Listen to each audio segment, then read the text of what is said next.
Esse podcast é uma realização do Programa de Pesquisa e Enriquecimento Curricular do CET Vasco Coutinho, em parceria com a Insight Incubadora.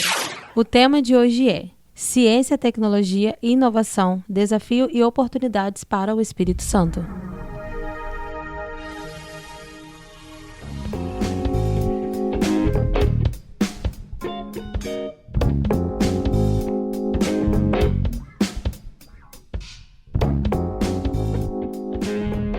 Dênio Rebelo Arantes, diretor-presidente da FAPES, obrigado pela sua presença e seja bem-vindo ao podcast Insight, Negócios e Oportunidades. Muito obrigado, eu que agradeço, essa oportunidade de apresentar a FAPES também aqui nesse ambiente. Que bom. Dênio, começa falando pra gente aí, o que é a FAPES? A FAPES é uma autarquia, vinculada ao Estado do Espírito Santo e é também vinculada à SECT, a Secretaria de Ciência, Tecnologia e Inovação.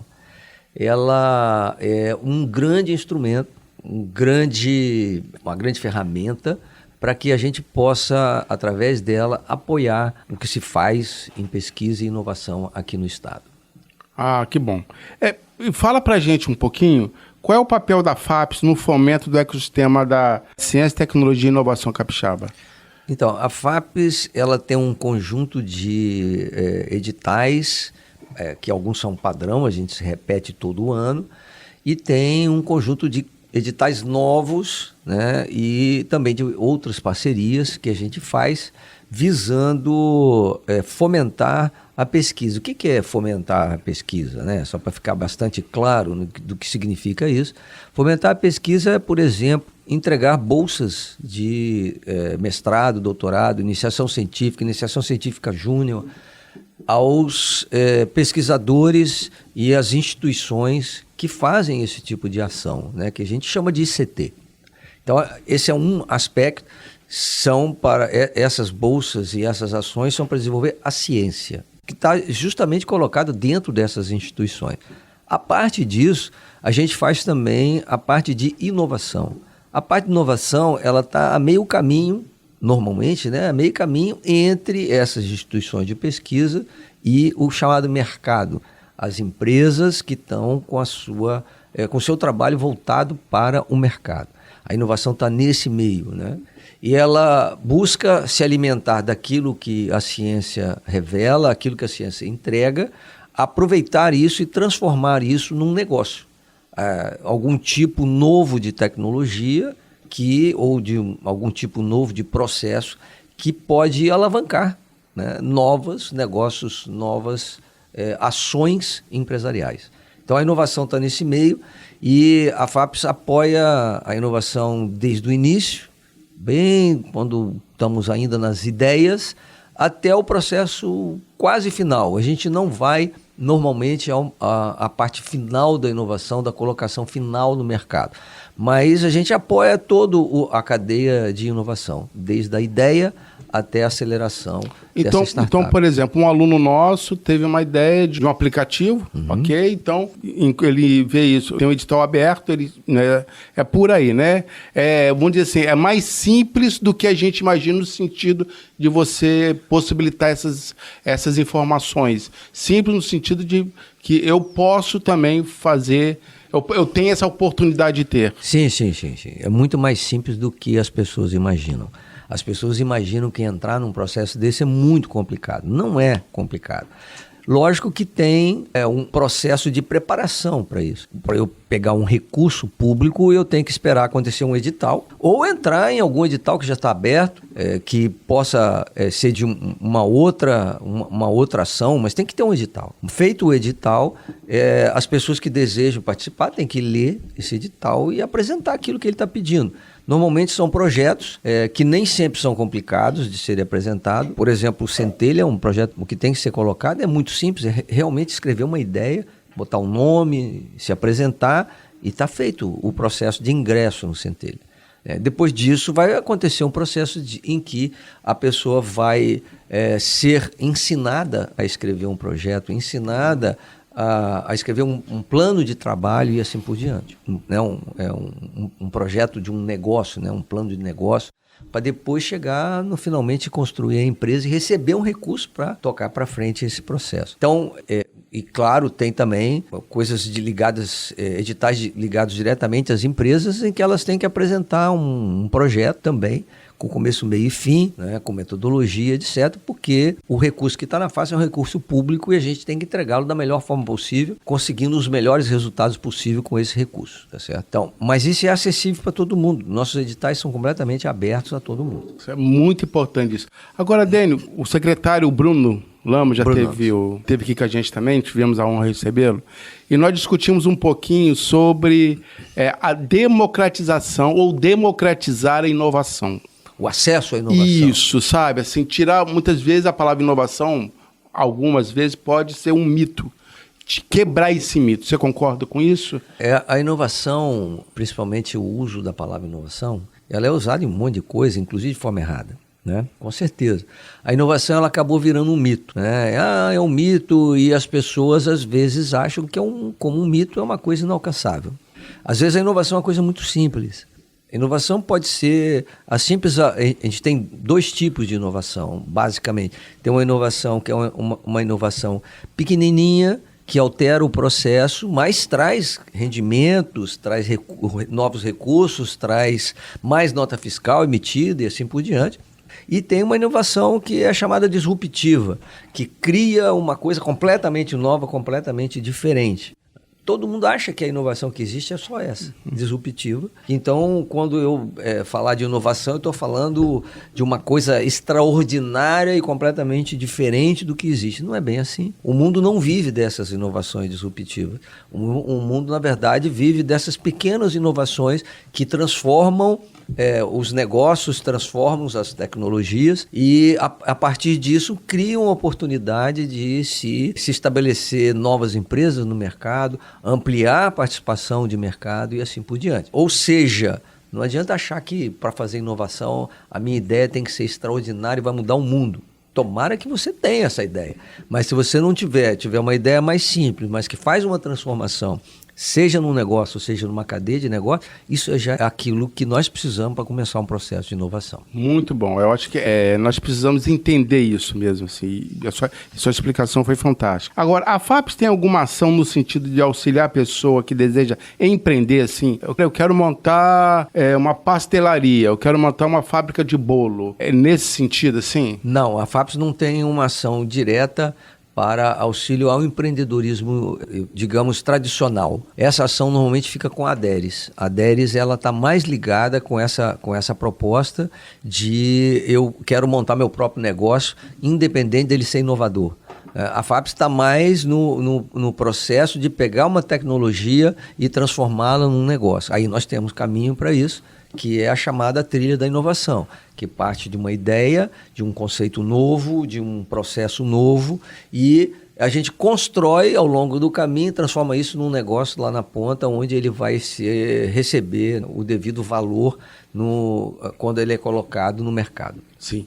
Vamos falar um pouquinho sobre alguns dados da FAPES, que eu achei muito interessante.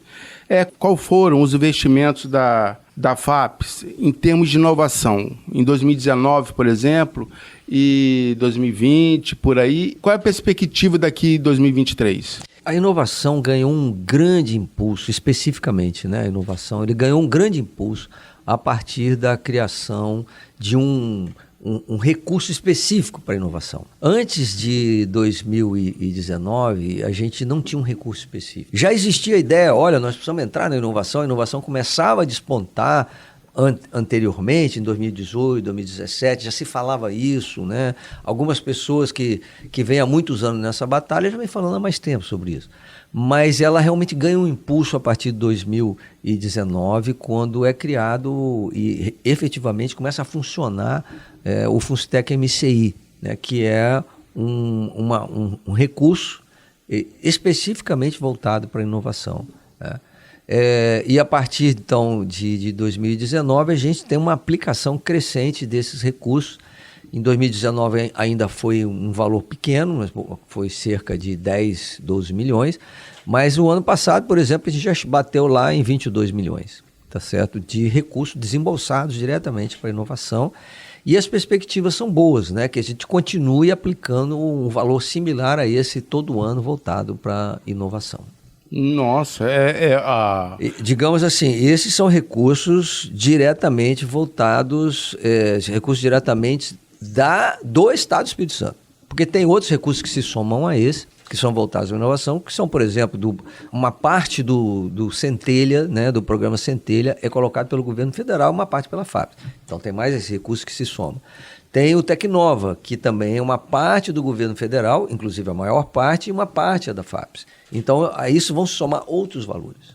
A gente, analisando e vendo o site da FAPES, realmente você encontra, é impressionante assim, o investimento que está se fazendo. Você contar para a gente um caso de sucesso, assim que você tem uma startup que a FAPES abraçou e hoje faz sucesso? É assim, claro que eu tenho várias startups lá que poderiam ser citadas como exemplo.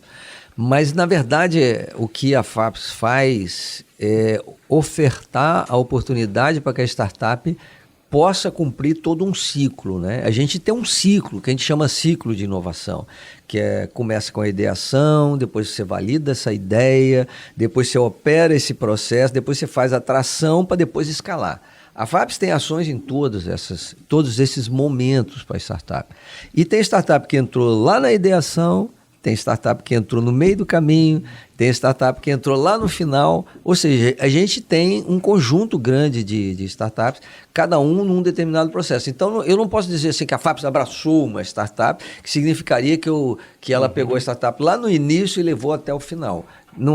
O nosso trabalho, como a gente faz por editais públicos, a gente abre em vários momentos da vida da startup e ela tem a possibilidade de participar. Algumas participam aqui, outras participam ali, né? E algumas participam aqui e ali. E você cria mais oportunidades, né? Exatamente. De entrar nisso. A única coisa que nós exigimos, a FAPES, ela exige que a ação seja realizada aqui no Estado do Espírito Santo, numa empresa no Estado do Espírito Santo, no caso da inovação. A gente não apoia uma empresa de fora. Se uma empresa quer participar e receber recurso nosso, ela tem que ter sede aqui no Estado. Informe Insight.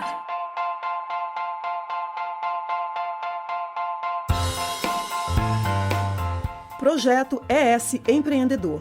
A Insight Incubadora, por meio da Agência de Desenvolvimento das Micros e Pequenas Empresas e do Empreendedorismo, está lançando ES Empreendedor.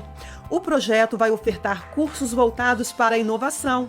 Entre eles, destacamos realidade aumentada, impressão 3D, operação de drone, além de cursos de pré-incubação, contribuindo dessa forma com o desenvolvimento do ecossistema de inovação capixaba. A agência dos cursos vai ser aberta em abril. O primeiro a ser ministrado será o de impressão 3D, que vai acontecer no Núcleo Incubador, do IFES de Vila Velha.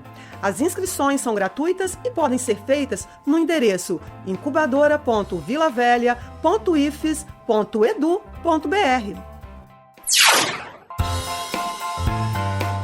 Você conhece o programa Nosso Crédito? O programa Nosso Crédito é um programa especial de microcrédito com juros mais baixos do que os praticados no mercado.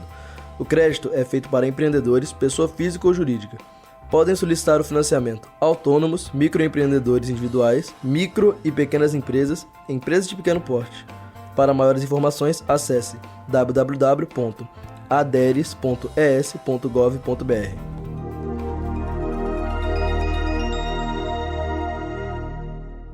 Informe Insight. Vamos falar um pouquinho mais sobre alguns projetos da FAPES? A trilha de inovação, por exemplo, explica um pouquinho melhor para a gente o que é a trilha de inovação e o que ela tem de oportunidade. Isso, então vamos lá. Quando normalmente você vai criar algum processo novo de inovação, você pode fazer isso a partir de uma empresa. Você tem uma empresa que quer inovar os seus processos, né? Inovar aquilo que ela já faz, mas fazer de forma diferente e com isso ter ganho. né? Então, esse é um processo de inovação nas empresas. A FAPES tem alguma atuação nisso através dos editais que eu falei, como, por exemplo, o Tecnova, que é aberto para as empresas apresentarem um projeto e receber um recurso, né? E, a partir desse recurso, construir essa ideia, esse projeto que ela tem de fazer uma transformação sua, uma transformação que ela quiser nos seus processos produtivos. Essa empresa, ela não é uma startup, ela já é uma grande empresa, mas está fazendo inovação, né? E essa inovação traz benefícios para a sociedade, traz benefícios para a empresa, né? E assim por diante. Então a gente apoia isso e ela está aonde na trilha da inovação? Ela normalmente está muito mais para frente, porque ela já é uma empresa pronta. Mas a gente tem também processos e caminhos e entradas para quem está começando. Sem nada. Eu só tenho, acho que eu tenho uma boa ideia, uma ideia bem bacana, acho que isso aqui dá um negócio legal. E aí, os caminhos para entrar são, por exemplo, no Centelha. Centelha, você vai lá, escreve uma ideia, como eu disse, realmente só uma ideia, ainda você não sabe como é que você vai realizar exatamente, você não tem um plano de negócio estabelecido, você tem uma ideia que você acha que é boa. Então, aí, a partir daí, você vai receber um auxílio em algumas etapas diferentes, né? Um filtro, começa só com a ideia, depois isso é transformado num projeto de inovação, depois num plano de negócio, para daí receber o recurso nos finalmente lá na FAP. Para você ter uma ideia, a gente teve 3.500 inscritos no primeiro Centelha, ideias escritas, e a gente apoiou 50 no final. Então é um filtro pesado, né? A gente começa com um grande grupo de ideias para chegar no final com um conjunto que merece ser apoiado. Não é que merece, são os melhores. Porque com certeza tem muitos outros que ficaram pelo caminho que também mereceriam se a gente tivesse recursos para mais. E a gente tem pelo meio do caminho outras coisas, como por exemplo o CIDS. O CIDS foi um programa de aceleração para startups que já tivesse um produto colocado no mercado, mesmo que fosse um produto ainda na sua fase inicial. Fizemos um edital aberto para o Brasil, para o mundo, todo mundo podia entrar, e a gente teve um conjunto de empresas do Espírito Santo e de empresas que vieram para o Espírito Santo para receber esse apoio. Então a gente apoiou 30 empresas, né, num processo de aceleração, com mentoria, né, com muita participação em algum tipo de evento onde eles pudessem aprender, se colocar no mercado, contato com financiadores, etc. E além disso, nós recebemos 100 mil, mexer o seu negócio e fazer a sua aceleração. Esse é um processo que a gente vai repetir com certeza logo. Além disso, a gente tem editais que inclusive são inéditos a nível nacional, como por exemplo o edital chamado Cluster de Inovação. O cluster de inovação, cluster é uma palavra em inglês que significa um conjunto específico de alguma coisa. Então a gente, por exemplo, for em Linhares, vai ter lá um cluster do moveleiro. Aí porque lá tem um conjunto de empresas que trabalham com móveis, isso aí é um cluster moveleiro. Assim como a gente pode ter de outros assuntos de indústrias de tinta ou de indústrias de fármacos ou tanto faz. Então a gente tem diversos clusters e aí uma startup ou um conjunto de startups associadas vão às empresas, procuram problemas comuns a esse conjunto, a esse cluster e faz uma proposta para resolver esse problema comum. As empresas dizendo, nós queremos apostar nesse cara. Aí muito bom. Eles muito entram e participam de um processo para ser selecionado. Isso é novo, nós lançamos a primeira versão agora e a gente pretende repetir. Fora isso, temos também o de extensão tecnológica, que talvez interesse bastante aos alunos aqui do CET, né? Que é um processo que você vai pegar uma tecnologia que foi desenvolvida pela instituição educacional, por uma ICT, né? E vai colocar essa extensão tecnológica no mercado. Para isso, ela tem que arranjar também parceiros, empresas que estejam interessadas nessa tecnologia, e ela vai apresentar uma proposta para transferir essa tecnologia para essas empresas interessadas. E esse edital é o edital de extensão tecnológica. Dênio, eu acho que acompanhando o que você está falando aí, eu também falei para o Bruno que, no meu entendimento como docente, eu vejo que ainda o mercado está um pouco longe da instituição de ensino. E até para complementar isso, eu acho que o mercado se o mercado estivesse mais próximo da gente, né? O que é o mercado mais próximo? Eles falando dos problemas dele, as necessidades, e a gente tentando ou podendo oferecer a solução para ele. Isso ajudaria nessa questão, por exemplo, porque dessa extensão tecnológica, ajudaria isso, essa aproximação do mercado com a instituição de ensino, no caso nosso aqui, o SET Vasco Coutinho? Com certeza absoluta. A instituição de ensino ou de pesquisa, ela desenvolve uma série de atividades em que ela busca avançar na ciência, né, desenvolver novas tecnologias, porque se não desenvolve novas, eu só vou ficar fazendo a mesma coisa toda a vida. Alguém tem que desenvolver coisas novas. Então, para isso estão aí essas instituições que são as que vão desenvolver novas tecnologias. Uma vez que eu desenvolvi uma nova tecnologia, ou adaptei uma nova tecnologia, eu tenho que ofertar para alguém. Esse é um caminho, mas é um caminho duro, porque você desenvolveu uma tecnologia, mas você não sabe se ela tem a possibilidade de ser usada, porque você não perguntou antes se ela tinha a possibilidade de ser usada. Para a ciência, normalmente, não se pergunta.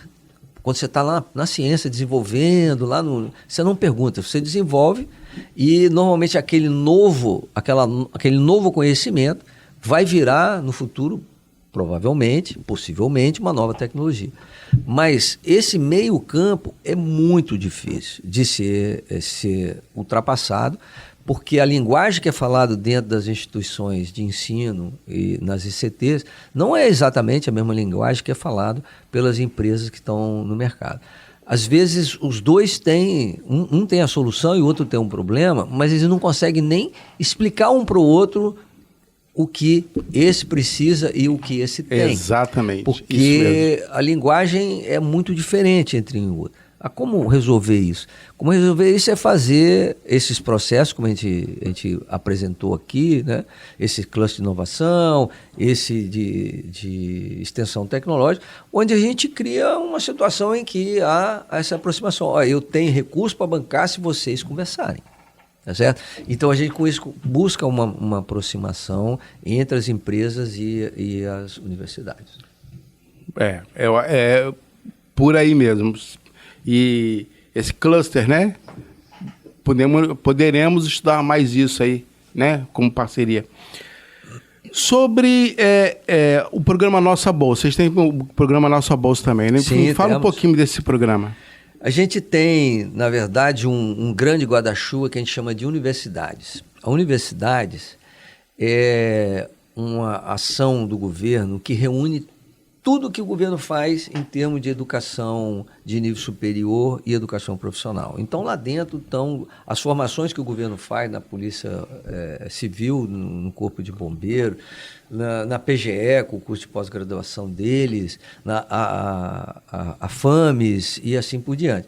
E está também o programa Nossa Bolsa dentro e um programa chamado UNAC. Né? O programa Nossa Bolsa é um programa que busca adquirir vagas nas instituições privadas, no estado todo, e entregar essas vagas para a população mais carente. É isso que é o cerne do programa. Todo ano a gente, mais ou menos 1.000 vagas, a gente oferta dos mais diferentes cursos. Né? Na última vez foram 54 cursos diferentes, em um conjunto de mais de 30 instituições espalhadas no estado todo. Além dessa nossa bolsa, que o aluno concorre usando a nota do Enem, né, para conseguir participar. Claro que ele tem que também ter outras condições, como ter estudado em escola pública, no ensino médio, ou ter cursado uma escola privada com bolsa, ou ser egresso do Vasco Coutinho ou do Talmo, também pode participar e ter uma nota de Enem compatível para poder disputar essa vaga, principalmente nos cursos que são mais demandados, mais procurados. Assim é a nossa bolsa. Além disso, a gente tem a Universidade Aberta Capixaba, a UNAC, que é uma parceria com a UFES e com o IFES, em que a gente tem curso de graduação e curso de pós-graduação, inclusive mestrado e doutorado, em que o Estado, nessa parceria com o IFES e com a UFES, eles oferecem um conjunto de vagas, também para a população de uma forma geral, que possa participar desse processo. Lá também tem reserva de vagas, né, como no nossa bolsa. Além disso, a gente tem uma proposta de oferta no estado todo, porque ela é educação à distância e a gente usa os 29 polos que existem no estado da Universidade Aberta do Brasil. Então a gente tem um alcance muito grande nesse projeto da UNAC. E ele tem a possibilidade de, quem já tem graduação, fazer uma especialização ou até um mestrado, um doutorado, certo? E o curso de graduação que a gente tem hoje lá é um curso na área tecnológica, né? Sistema de informação para a internet. Nós ofertamos, o ano passado, 1.200 vagas e esse ano deve ser outro tanto. Dênio, tem alguns deles já com editais abertos ou alguns serão lançados ainda esse ano? O de extensão tecnológica ainda está aberto, né? Ele deve estar fechado aqui um pouco, mas ainda está aberto. Nós temos alguns que serão lançados esse ano, como o Tecnova 3, que é um Tecnova diferente, porque ele vai ter internacionalização, ele vai ter outros processos interessantes que os Tecnovas anteriores não tiveram. A gente acabou de fechar o Universal, que é aquele grande, nós tivemos quase 500 propostas e vamos atender cerca de 150 pesquisadores. E daqui para o final do ano é ficar de olho, que a gente com certeza tem novos editais. E para isso o melhor jeito é ir na página da FAPES. Na página FAPES. fapes.es.gov.br. E também no Instagram. Instagram, no Facebook. Isso. Dênio, estamos chegando ao final. Foi uma aula de oportunidade que você nos deu aqui. Eu acho que são muitas oportunidades. Que com tantas oportunidades assim, que conselho que você deixaria para os nossos alunos aqui do SET Vasco Coutinho que estão sendo preparados para o mercado? O conselho principal é que lembre sempre que o resto da vida vai estudar. Esse é absolutamente importante. Acabou o tempo em que o cara formava e só ia trabalhar. Hoje, o resto da vida você vai estudar. Seja de uma forma ou seja de outra, você sempre vai estar estudando. Isso é a primeira coisa que é muito importante para que as pessoas consigam se manter atualizadas. Segundo, estar antenado nas oportunidades. As oportunidades acontecem, né? A oportunidade, a gente tem aquele velho ditado, é um cavalo que passa selado na sua frente. Ou você sobe em cima ou vai comer poeira do cavalo que passou, né? Então tem que estar antenado para as oportunidades. Coragem para apresentar suas propostas, coragem para começar um projeto e coragem para buscar essas oportunidades. É isso que eu acho que é o mais importante, né, dentro disso, sem perder naturalmente a ética, né, nesse processo. A gente sempre tem que tentar trabalhar com o máximo de ética possível para que a sociedade consiga permanecer de pé sem se destruir. Dênio, vamos só confirmar aqui o site da FAPES, para a gente não perder essas informações, fapes.es.gov.br, né? E também no Instagram, fapes.es. É isso aí. Está falando assim, é uma alegria muito grande, né? A gente como docente, saber disso, saber que os nossos alunos hoje, por exemplo, estão tendo uma oportunidade que lá atrás nós não tivemos, né? Por várias questões, que hoje o governo está disponibilizando e principalmente acreditando nos nossos jovens, no nosso potencial, a nossa formação. Sim, senhor. O governador Renato Casagrande, ele é diferenciado. Então, quando ele fala de inovação, e ele fala mais de inovação do que eu falo, né? Ele fala de inovação, ele não fala só, ele põe muito dinheiro nesse recursos, coloca estrutura para que a gente possa trabalhar, e tem uma visão própria de que, para que o Espírito Santo possa continuar evoluindo, o caminho para fazer isso é a ciência, tecnologia e inovação. Que bom. Dênio Ribeiro Arante, diretor-presidente da FAPES, muito obrigado e foi uma honra. A honra foi minha. Obrigado. Esse foi mais um Podcast Inside, Negócios e Oportunidades. Esse podcast foi produzido pelos alunos do CET Vasco Coutinho, na direção do professor Gustavo Belo e Nelson Cardoso. Alunos: Ana Couto, Ciana Fernandes, Carol Magalhães, Gabriel Spala, Gabriela Leitão, Jorge Alexandre, Jorge Luiz, Caio França, Marielle Costa, Maicon Hernandes, Rômulo Marvila e Valdevir Júnior.